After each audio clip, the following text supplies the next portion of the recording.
In this video, I'm going to have a short introduction to time and sales. What is time and sales? Stay tuned.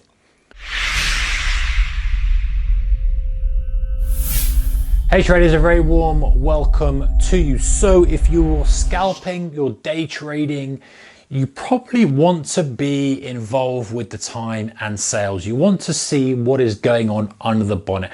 Most of us will look at charts. We will see kind of how the flow of the market's going, whether we're on a 1 minute chart, on an hour chart, a day chart, month chart, whatever.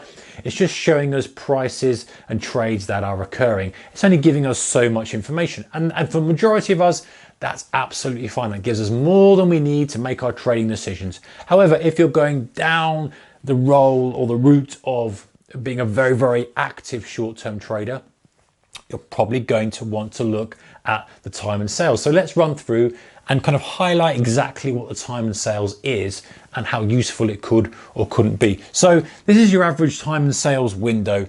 And pretty much the information we're getting is the trades that have gone through. So as a trade is made, we are told the price of the trade. We're told the volume of the trade. In other words, the size of the transaction that occurred and the time of the trade. This could occur in futures, commodities, futures, obviously commodities are futures, but it could be indices, commodities, anything under the futures exchange. It could be in a stock exchange, anything like that.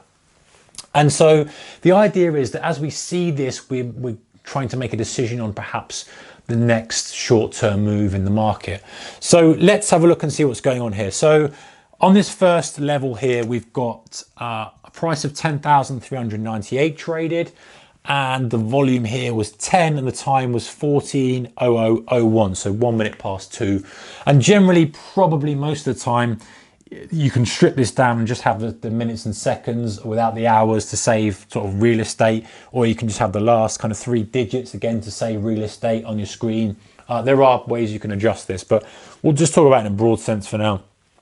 Next trade we've got going through on this exchange is at 10,399, and it's for 5 contracts. Let's assume this is, let's say, a Dow futures contract. 5 contracts. That went through 1 second later at 2 seconds past 2 o'clock.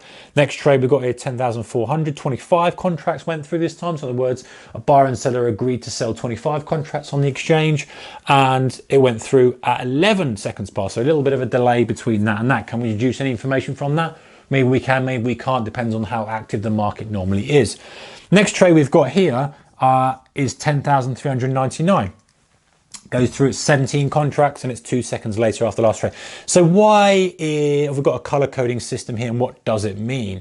So the color coding system generally means, has the trade taken place on the bid or has it taken place on the ask? And we could assume here that our bid is 10,397, 10,398. If someone comes in on this order here and buys 10 from this guy sitting in the order book at 10,398, it's going to be executed on the ask side. The buyer is more aggressive, it's going to be put through as a green color. Now, don't confuse it with a buy or a sell, because a buy and a sell has occurred. There's no such thing as a buy or a sell, because for a trade to occur, there has to be a buyer, there has to be a seller. They transact, that guy's a seller, that guy's a buyer. The guy sitting there who's been sitting in the order book for a while is the seller. Someone coming along and just buying that as opposed to waiting for a fill to be there and hitting that 98 is the buyer. There's no buyer or seller, there's a trade taking place, distinct difference. However, color coding it to say, hey, it happened on the offer or the ask, should I say, gives you an indication as to which side is more aggressive, which side is prepared to sacrifice price for urgency. And that's what you're doing when you're buying on the offer as opposed to working a bid. And then we come down here and this will all be changed, and we come down and all of a sudden now we get 17 contracts traded at 99, but we know that was executed on the bid. So a seller came in and hit that buyer who happened to be on the bid. And then the price ticked 1 point lower. And often as well, you might get this little arrow thing here, guys, where, have I got my green pen handy? I should have it in my pocket. I do.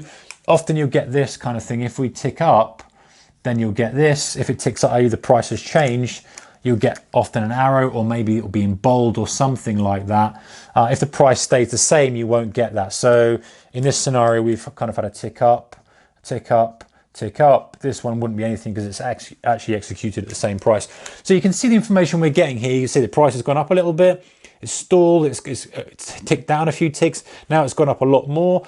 Can we get information from there's more size going through? Maybe we could, maybe we couldn't.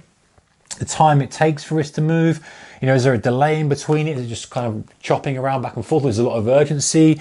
Do we get a lot of price at the same, a lot of trades at the same price?